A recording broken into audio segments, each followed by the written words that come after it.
Funds manage کرتا ہے۔ جو پارٹنر فنڈز مہیا کرتا ہے وہ رب المال کہلاتا ہے، اور جو پارٹنر فنڈز مینیج کرتا ہے اسے مضارب کہا جاتا ہے۔ اس شراکت داری سے حاصل ہونے والا نفع دونوں کے درمیان متفقہ تناسب سے بانٹ دیا جاتا ہے، اور نقصان اگر مضارب کی غفلت یا کوتاہی سے نہ ہوا ہو تو تمام مالی خسارہ رب المال کو برداشت کرنا پڑتا ہے، جبکہ مضارب کا خسارہ سروس اور متوقع منافع کھونے کی صورت میں ہوتا ہے۔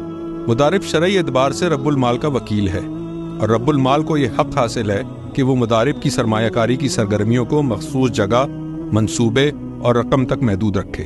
اس قسم کے انتظام کو مضاربہ مقیدہ کہا جاتا ہے، اور جہاں اس طرح کی پابندی نہ لگائی جائے اسے مضاربہ مطلقہ کہتے ہیں۔ مضاربہ ان لوگوں کے لیے مفید ہے جن کے پاس سرمایہ ہے لیکن وہ بزنس کرنے کی مہارت نہیں رکھتے، یا ان کے پاس بزنس کرنے کا وقت نہیں، جیسا کہ اساتذہ، ڈاکٹر، انجینئر وغیرہ۔ ان افراد کو کسی ایسے پارٹنر کی ضرورت ہوتی ہے جو سرمایہ کاری کرنے کی مہارت رکھتا ہو، جیسا کہ اسلامی بینک۔ سرمایہ کاری اکاؤنٹس جن میں کسٹمرز کو نفع دیا جاتا ہے، ان اکاؤنٹس میں اسلامک بینک اپنے کسٹمرز کے ساتھ مضاربہ کا معاہدہ کرتے ہیں۔ اسلامی اصولوں کے مطابق قرض کے معاملے میں کسی قسم کا نفع یا فائدہ پہنچایا نہیں جا سکتا، اس لیے اسلامک بینک سیونگ اکاؤنٹ میں قرض کے برعکس شراکت داری مضاربہ کی بنیاد پر ڈپازٹ وصول کرتے ہیں۔ یوں اسلامک بینک میں کرنٹ اکاؤنٹ اور سیونگ اکاؤنٹ کی شرعی نوعیت کنونشنل بینکوں سے مختلف ہوتی ہے۔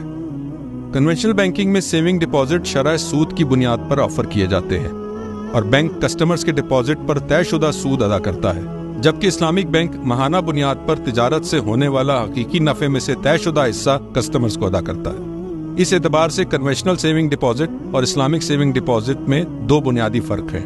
اسلامک بینک کسٹمرز کے ڈپازٹ کو شریعت کے مطابق جائز کاروبار میں لگاتا ہے، جبکہ کنونشنل بینک جائز ناجائز کا خیال رکھنا ضروری نہیں سمجھتا۔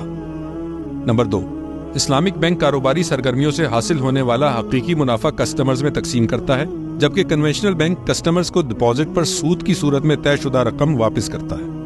باعث اطمینان بات یہ ہے کہ سیونگ اکاؤنٹ سمیت اسلامک بینکنگ کی تمام پروڈکٹس اور سروسز